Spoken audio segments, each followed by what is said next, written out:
Car flame. If you've ever been to a car meet or watched a racing event, you may have seen flames shooting out of the exhaust pipes. But have you ever wondered how flames are created and whether they are good or bad for your car? In this video, we'll explore the science behind flames and how they affect your car's performance. So, how exactly do flames work? Flames are created when fuel is ignited in the presence of oxygen. In a car engine, the fuel-air mixture is ignited by a spark plug in the combustion chamber. As the mixture burns, it produces hot gases that expand rapidly, creating pressure that pushes the piston down and drives the car forward.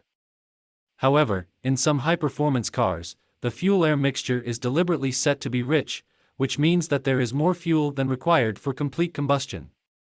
When the excess fuel comes in contact with the hot exhaust gases, it ignites, producing flames that shoot out of the exhaust pipes.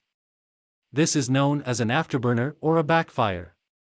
Now, you may be wondering if flames are bad for your car. The answer is, it depends. In some cases, flames can be a sign of a poorly tuned engine, which can cause damage to the car's exhaust system, catalytic converter, and even the engine itself. This is because the unburned fuel can cause the temperature in the exhaust system to rise rapidly, leading to overheating and damage.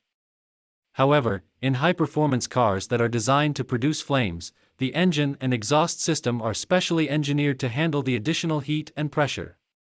In fact, some car manufacturers even use flames as a marketing tool to showcase the performance and power of their vehicles.